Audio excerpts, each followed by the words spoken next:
Ay mga ka-basic, so sa video po na ito, gusto ko lang i-share yung ganitong fuse kung paano gamitin. So, yung iba kasi napapansin ko kagaya nung nag-install ng GPS dun sa sasakyan ko, hindi niya hinahanap yung source ng kuryente. Kumbaga, yung dun sa fuse box, ang ginawa niya basta plug in lang. Ngayon, may tamang paggamit po ito. So, isi-share ko sa inyo, ipapakita ko through tester kung paano at kung ano yung reason. So, tara, panoorin niyo yung video na to para ma-apply nyo rin. Kung mahilig kayong gumamit ng ganito sa sasakyan o kaya sa motor para mas magamit nyo ng tama. So, ito mga ka-basic bali, ang gagawin ko, ito yung fuse na papunta dito. So, tatanggalin ko muna siya para makita nyo kung ano yung paano yung connection niya. Ayan. Tapos, gagamit po tayo ng tester. So, ang iba kasi, di ba yung original fuse ng galing sa fuse box, ilalagay dito. Dito siya ilalagay sa baba, tapos yung isa sa taas. So ang mangyayari kasi noon ganito. Ito kasing isang nasa kabila, nasa left siya. Kung ganito yung itsura ng fuse nyo yung nasa left, yun yung may direct connection. Yan yung magkaka-connect.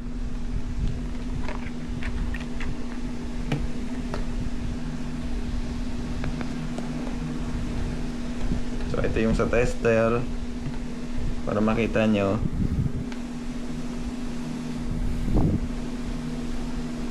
Yan, sila yung magkaka-connect.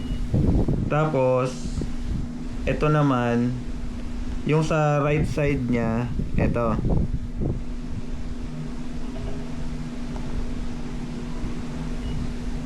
Tapos pagdating dito wala, kasi ito yung dapat na manggagaling dito pabalik doon. Yan.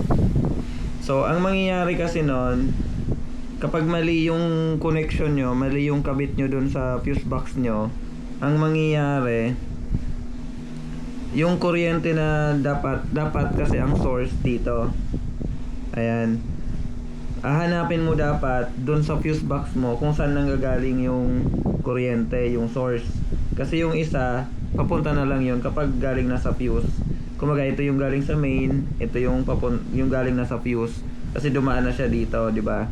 So ang mangyayari noon, kailangan makuha mo yung main source niya, kasi doon dapat isasaksak to.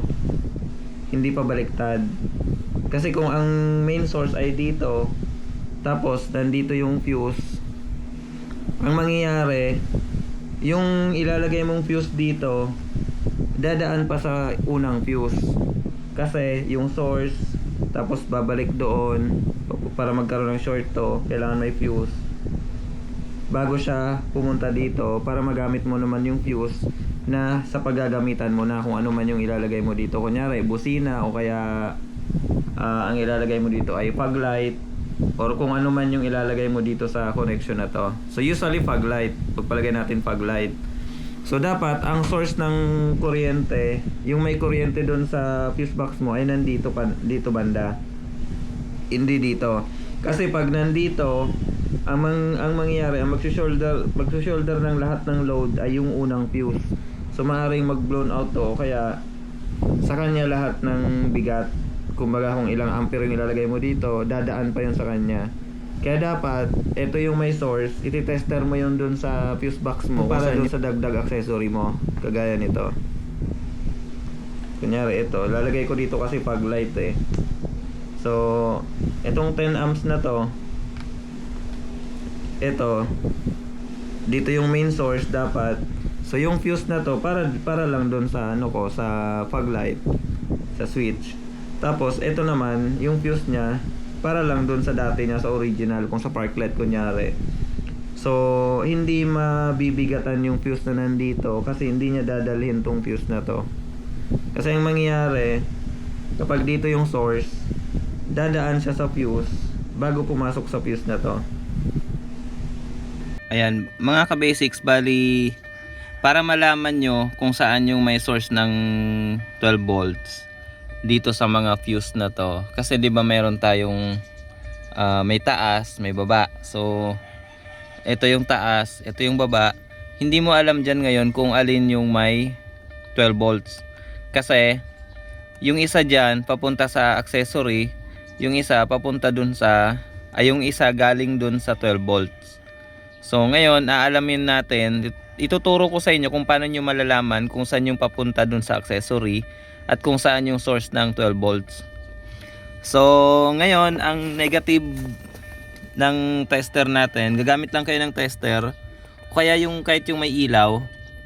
So ang negative niya, tinusok ko lang siya doon sa may body ground. Tapos ngayon dito sa fuse, ito yung positive ng tester. So dito, ayan, ibig sabihin wala siyang kuryente. So ibig sabihin itong taas na to, ito yung papunta dun sa accessories, kung saan man yan, kung ilaw or kung ano man. Tapos try natin dito sa baba. So ayan, 13 point. So ibig sabihin ito yung itong baba na yung source ng 12 volts. Ito yung galing sa battery. Ayan, siya yung may kuryente. So idikit natin ulit. Ayan, 13 volts. Ibig sabihin, yan yung papunta do ay galing doon sa battery. Tapos kung yung fuse na chine-check mo ay kunyari park light, kailangan i-on mo yung park light para magkaroon siya. Kasi pag in-off mo yung park light, parang ganito. Ayan. So ngayon, mawawala ng kuryente yan kasi naka-off eh. Ayan. So para magkaroon, pagte-test kayo, i-on mo lang siya. Tapos saka mag-test. Ayan. 13 volts. Ibig sabihin, ang source ay yung baba. So ngayon, kung napansin nyo, kaya ganito yung fuse extension ko, pati ito. So ang lagay niya, puro ganito. So i-off ko muna. Puro ganito ang lagay niya.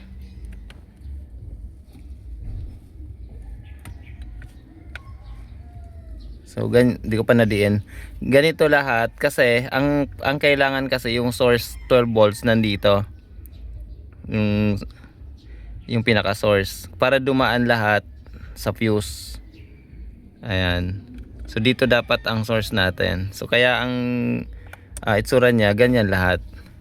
So yun lang mga ka-basics, madali lang mag-trace ng ng source ng 12 volts sa fuse box ng inyong sasakyan. Ganun lang siya kabilis. Kahit sa mga motor ganito rin siya. Ayun, thank you at sana po ay may nahutunan kayo sa video na to.